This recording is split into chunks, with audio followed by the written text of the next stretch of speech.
Who are a few of the most despicable criminals around? Let's find out, starting with number 5, the Parasite Flex. Lionel Moreno, a Venezuelan national known as the migrant influencer, got himself a reputation for flaunting large sums of cash on social media. His channel mainly covered topics related to immigration and exploiting legal loopholes in the U.S. by instructing migrants on how to take advantage of squatters' rights, encouraging illegal immigration, and ways to rely on government handouts. He also constantly bragged about his own wealth on TikTok, often mocking other immigrants in the U.S. who work in jobs such as cleaning and construction. Moreno called them slaves who'd always remain exploited, miserable, and insignificant. Super cool guy, right? Moreno also bragged that he could live without working for a year and still be richer than those with jobs. After a series of these ridiculous videos were posted and his claims of receiving $350 a week in government handouts and up to $1,000 a week from the platform, his account was banned. But that didn't stop Moreno. He continued on Facebook and Instagram, saying no one could stop him from earning, except apparently ICE. One of the money-making hacks Moreno shared was using squatter laws to occupy and take control of vacant houses in the United States. He planned to invade abandoned houses, take them over with the backing of these laws, and then sell them for profit. Sadly, his dream of stealing houses was cut short when he was arrested. Moreno was part of the Alternatives to Detention, known as ATD. After illegally entering the U.S. in 2022, he was placed in this program by Border Patrol, which allowed Immigration and Customs Enforcement, ICE, to track him using methods such as an ankle monitor. But Moreno was eventually arrested on the outskirts of Columbus, Ohio, after failing to appear for his required check-ins. His dumb videos didn't exactly help him either, since they're getting him attention for the wrong reasons. Apparently, Moreno was telling his followers that getting a weapon was easy, and that they could just go to a store and pick one up, which is kind of true, but it's not that simple. Then, Moreno posted a bunch of videos of himself in a firearms store showing off his choices and was asking his audience which ones they preferred. Apparently, with all his knowledge and hacks, he didn't know that possessing a firearm as an undocumented immigrant is against the law and would result in criminal charges, which it has. So it's a good thing that Moreno is super rich and able to get a good lawyer with the wads of $100 bills he had been flexing on social media. But as it turns out, Mr. I make more money than you isn't as rich as he claimed. Apparently, he can't actually afford to pay for a lawyer. And if you want to say that it's just one of his hacks to get free stuff from the government, hanging all your hopes on an overworked public defender when you can pay for a private attorney is never a good idea. Due to his inability to pay for an attorney, an immigration judge has been postponing his hearings to later dates. So at the time of this video, he's still in jail, waiting for his court date. The really dumb and irritating thing about all of this, well, one of the many dumb and irritating things,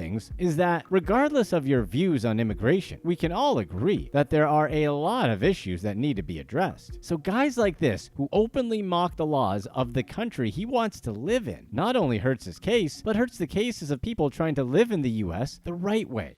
Number 4, the insane neighbor. John P. Shadbar was arrested and charged with a hate crime after taking several shots at his neighbor, Melissa Robertson. The sheriff's office said that the shooting was racially motivated because several times before the incident, Shadbar had harassed the family many times. Robertson is white, but her sons are mixed. Apparently, Shadbar didn't agree with how Robertson decided to live her life, as if that's somehow his business. Emily Tasharsky, a friend of Robertson, had been staying with the family. On the day of the shooting, she was in the backyard with her 3-year-old son, Robertson, and Robertson's 7-year-old son. The boys were jumping on a trampoline when suddenly they heard Shadbar revving his motorcycle. While this wasn't the first time he had made himself a nuisance, on this particular day, Robertson blew an air horn back in retaliation. So Shadbar, let's just say, shouted some really sensitive words and threatened that someone was going to lose their life that day. But it turned out to be no empty threats. First, Shadbar threw an ice mountain bottle battle over the fence into Robertson's yard. Fortunately, Tasharsky had already taken the kids inside. Then, the women heard shots approaching, growing louder and closer. Robertson thought they were blanks, like this guy's dumb, but he's not legit crazy, right? So she went to confront Shadbar. However, they were real shots from a real automatic Russian firearm, and one of which struck Robertson's hand while another hit her in the chest. The rounds ended up causing severe physical trauma and permanent disability, but she did ultimately survive.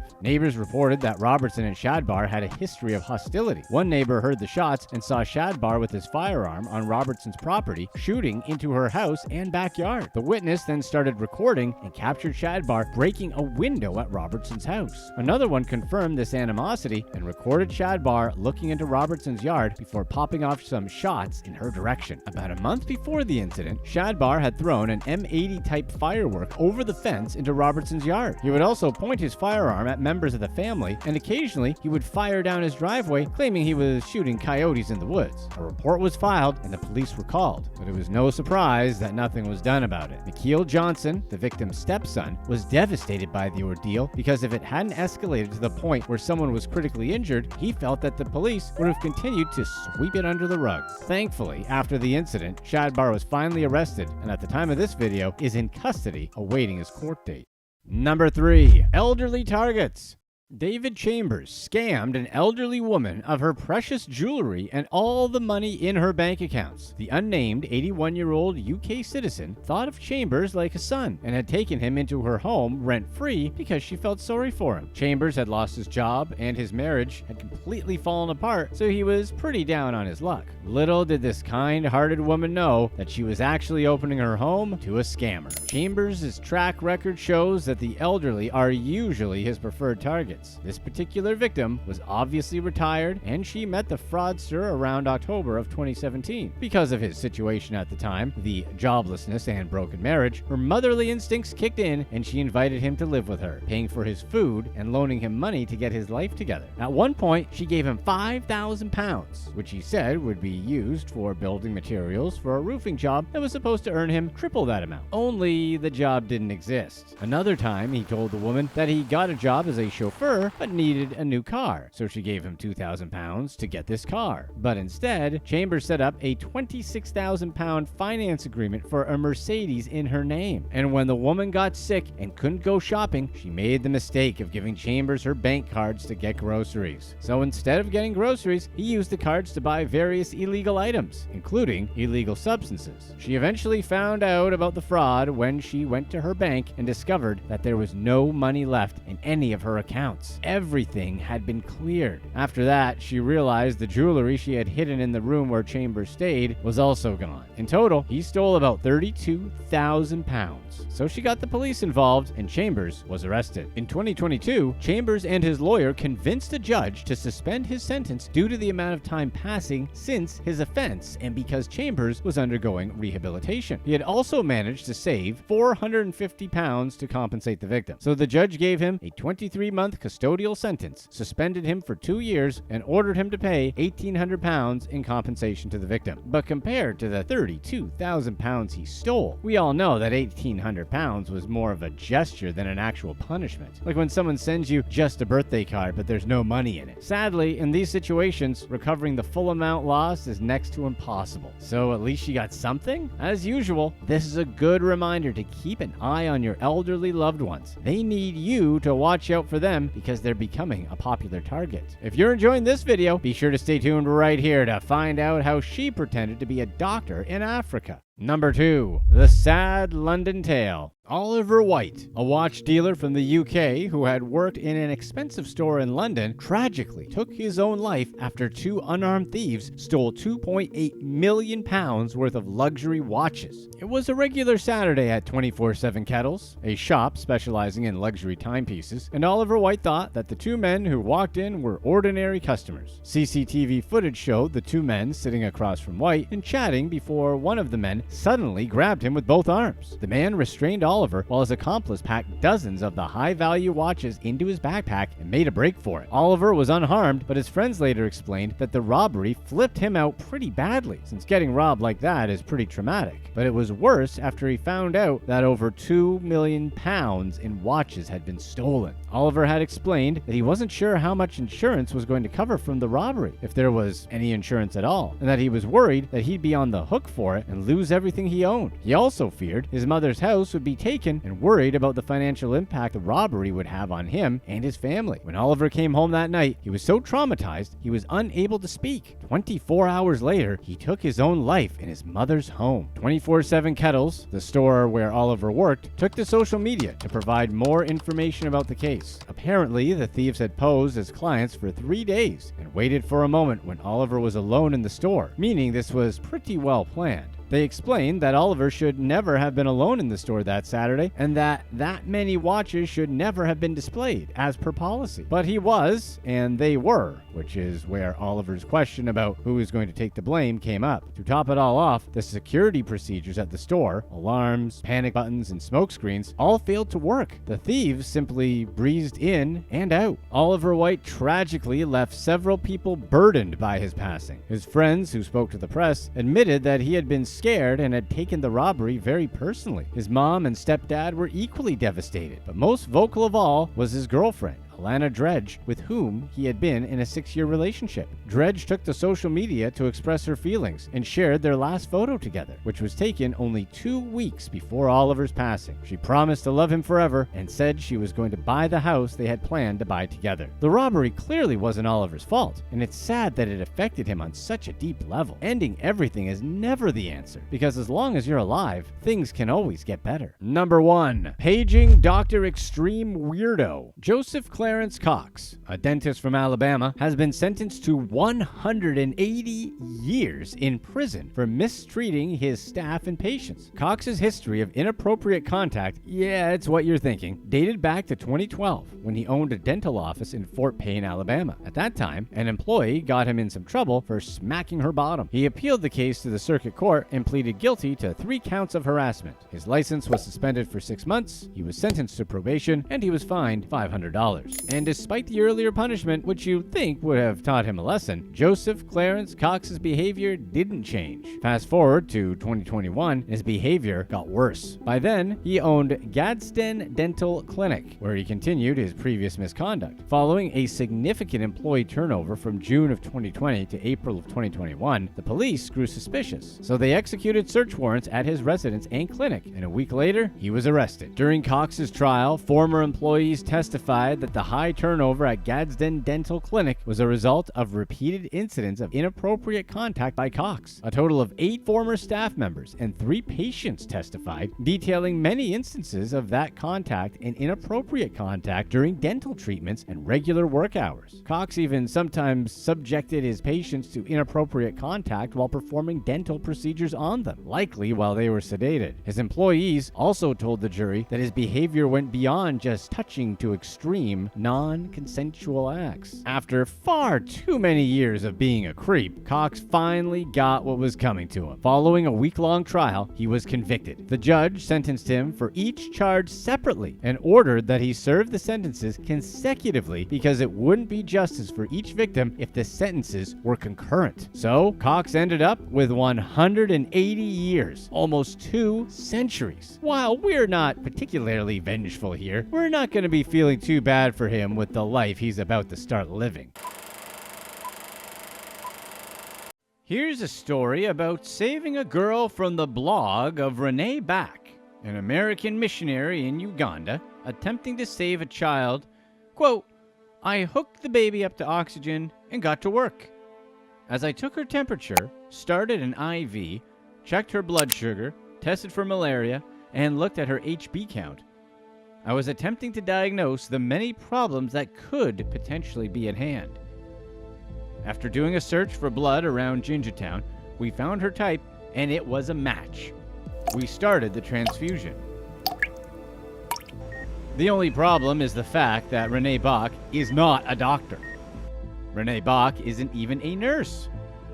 Renee Bach has no actual medical training whatsoever.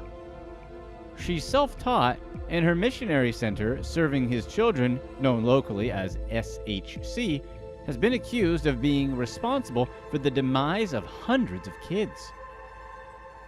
Bach often wore a lab coat and stethoscope, was known to offer diagnosis, administer IVs, and write prescriptions. A volunteer claimed to be driving 7 to 10 children who had passed away back to their families each week. Before all of the trouble with SHC and the lawsuits, Renee Bach was an average Christian teenager who lived in a small town in Virginia. She'd planned to get married, have 5 kids, and lead a very simple life. However, after she got her high school diploma, members of her church told her that an orphanage in Jinja, Uganda needed volunteers. Bach took the opportunity and volunteered in Uganda for 9 months. She immediately fell in love with the place and said that she felt at peace there. When she returned to America, she had an urging in her spirit to go back to Uganda. According to Bach, it was almost like a supernatural experience, like God was calling her back to Uganda. Bach started a feeding program since so many people are hungry in Africa.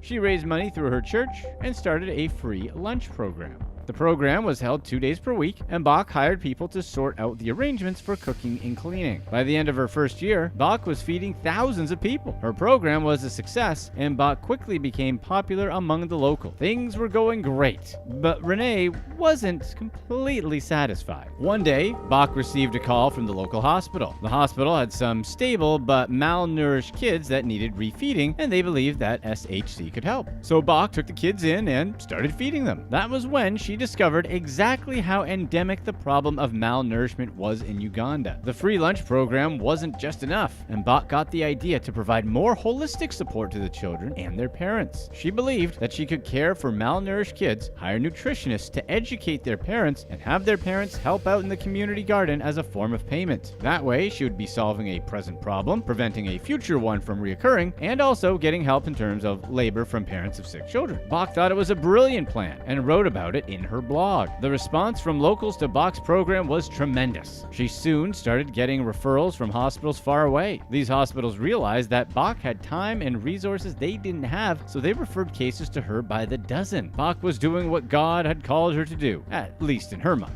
Bach decided to make everything official and named the center Serving His Children, locally referred to as SHC. The center was registered with the Ugandan government and got a certificate that allowed it to carry out its activities in evangelism and providing care. Bach also ramped up hiring. She brought in nurses, nutritionists, and even doctors. But despite hiring medical staff, Bach failed to get SHC a medical license for the first 4 years. In her defense, she claimed that everyone who came to the center signed a waiver acknowledging that the center was not a hospital. But the forms were in English, and many of the people who came to her center were illiterate. But it's just malnutrition, so no big deal, right? It seems like malnutrition should be an easy health problem to solve. Someone is starving, you give them food, they get better. But treating malnourished children isn't merely a matter of providing food. When the body is in a state of severe malnutrition, it starts to consume itself to survive. This means that intracellular enzymes stop functioning properly, and so do major organs. When nutrients are introduced to the body at that point, there can be a huge shift in electrolytes that could cause a potentially deadly condition called refeeding syndrome. In proper conditions, doctors monitor the electrolyte levels in patients and adjust treatment accordingly while feeding them. But Bach's center couldn't afford this level of care, so they just went on providing treatment, unworried about the consequences. The work soon got overwhelming for Bach as the number of her patients increased. She couldn't keep proper records and had no help from the hospitals around. At the same time, Bach just couldn't turn away those in need. She'd been called, and she was saving lives. It was a recipe for disaster. The volume of work SHC was tasked with required Bach to ask for volunteers, and she got them. One of those volunteers was Jacqueline Kramlich, a nurse who volunteered at SHC in 2011. As it happens, Kramlich became a very important character in the drama that befell the SHC in its last days. In the suit against Bach, Kramlich was one of the few volunteers who could provide a direct account. Kramlich was fresh out of nursing school, offered her services, but said Bach didn't seem to want any help. She rebuffed any relevant questions about the medicine she was administering and brushed Kramlich off at every step. Kramlich further claimed she once saw Bach attempt to treat patients who showed symptoms of serious ailments. She said she saw Bach carry carry out procedures without medical oversight from doctors, things that required significant training. Cromlich further claimed that Bach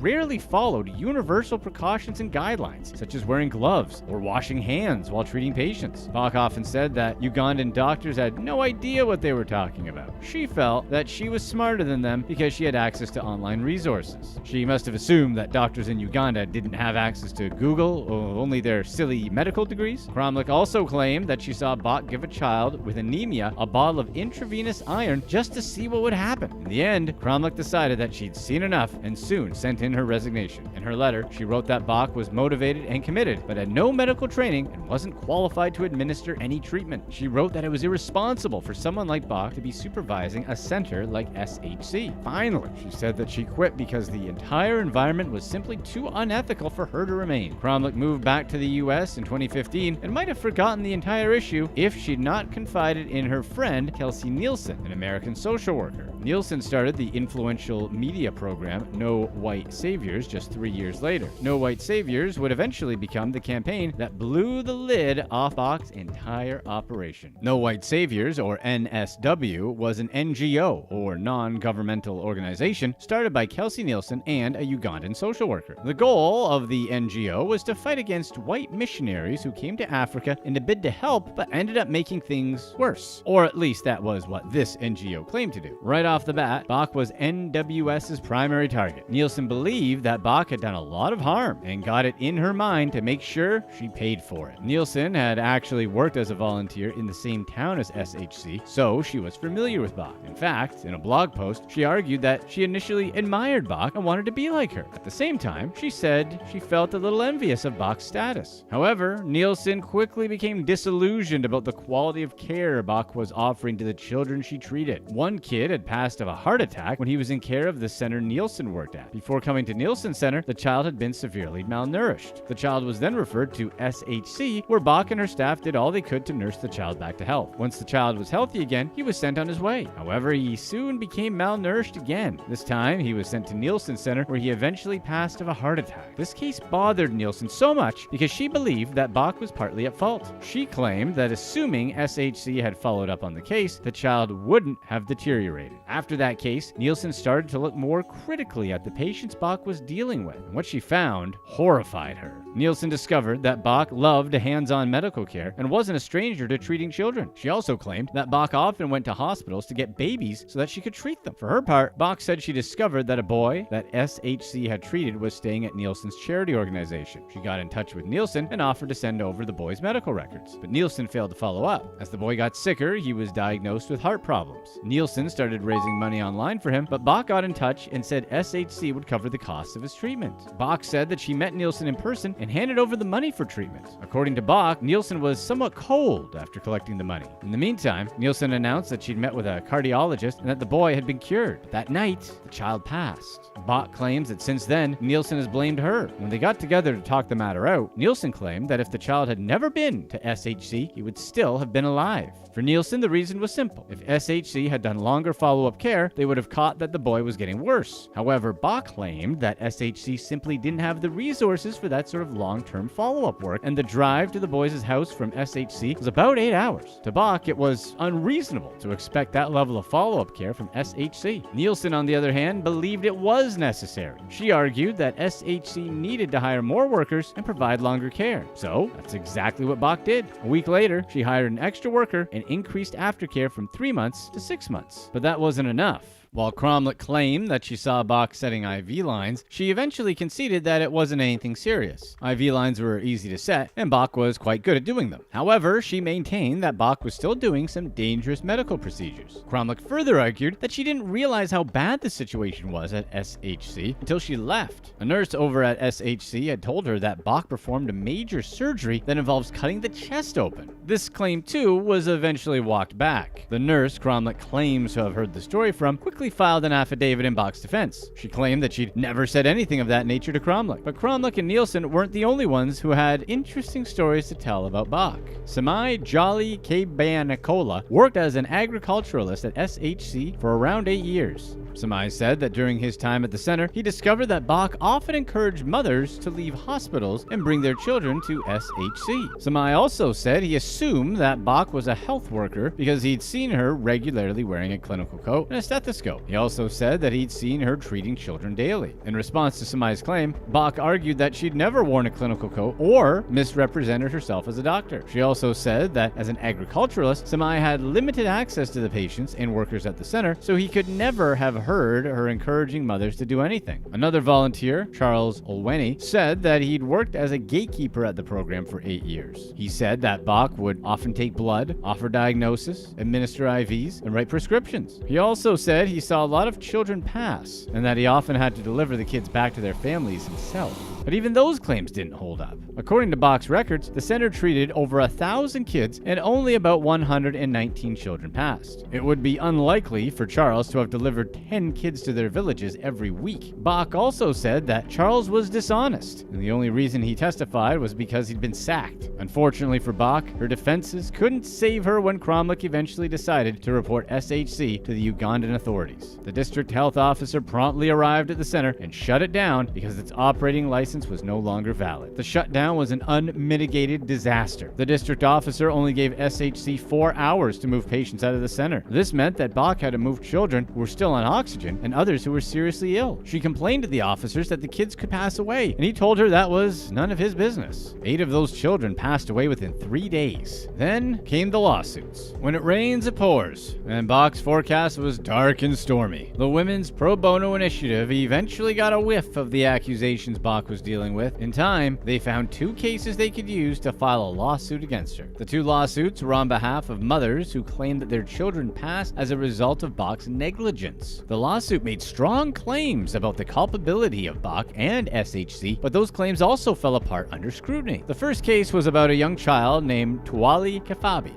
Kafabi passed away at SHC after a few days of receiving treatment. Kafabi's grandmother blamed Bach since she was pretending to be a doctor. But the evidence suggests that Kafabi was seriously ill, and SHC had done all it could to help treat him. When he was presented at the center, he was attended to by a doctor 4 times. Unfortunately, his case deteriorated. Independent experts were given the boy's case file to review, and not one of them could point out a misstep by SHC. According to the experts, SHC gave the child proper care, but his case was simply too far gone. Additionally, the sort of care that could have saved the child was probably not available in the area at that time. According to Kafabi's grandmother, she routinely saw Bach trying to treat her grandson. However, at the time the child was admitted, Bach was on her way to the United States and remained there for the duration of his stay. The stamps on her passport proved it. The second story was even more inconclusive. It was about Elijah, the child of Annette Kakia. According to Kakai, her son Elijah had been diagnosed with tuberculosis. An SHC driver had taken her and her son to a hospital where SHC was running a program in partnership with the Ugandan government. At the health center, Kakai was informed that her son couldn't be admitted because they had no isolated wards. However, she was offered some milk for him and given transportation money home. But Elijah didn't get better after drinking the milk, and Kakai had to take him to another hospital. He passed away at the hospital 3 days later. Kakai claimed that her son had received tainted milk from SHC, but that's impossible to prove. It's possible he did receive tainted milk, but it's more likely that tuberculosis had killed him. In Bach's defense in court, she claimed that Elijah was never even admitted to SHC. She argued that SHC couldn't be held responsible for what happened to a child who was never under their care.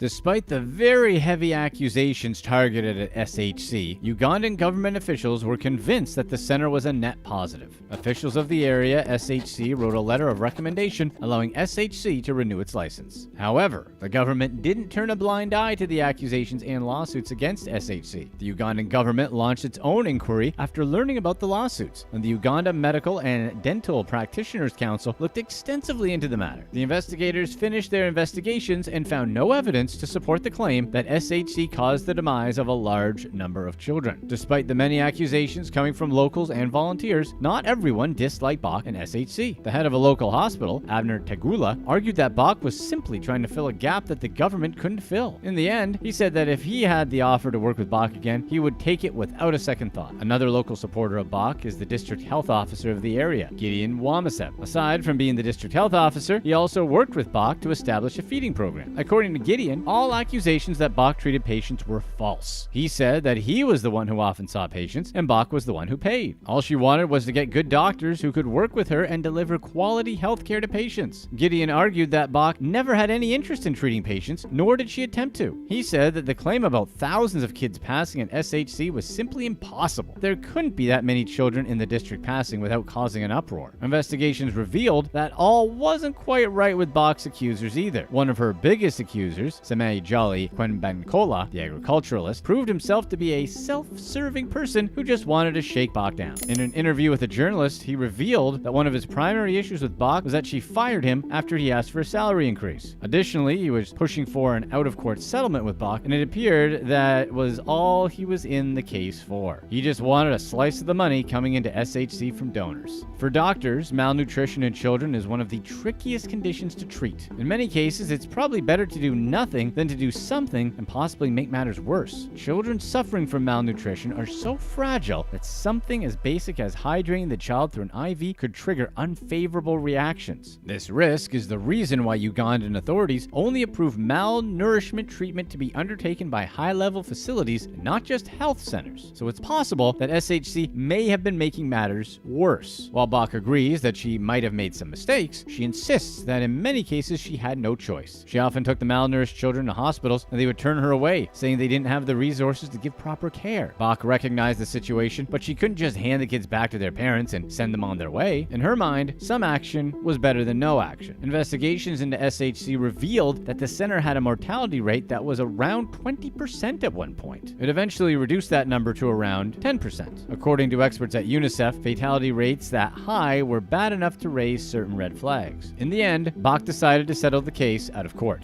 SHC gave the two mothers $9,500 each and admitted no guilt in the case. While that may have been the end for that case, it doesn't mean it's the end of legal troubles for Bach. The No White Saviors advocacy group that had been set up by Nielsen has promised to get in contact with even more mothers who could sue SHC. This could mean another round of legal battles and settlements for Bach, and who knows what the courts will decide this time. In the meantime, Bach was forced to flee back to the US due to the number of death threats she was receiving. Click to watch one of these next videos. Let us know in the comments section what you'd rather do: go to jail for 3 days or have your in-laws live with you for 6 months.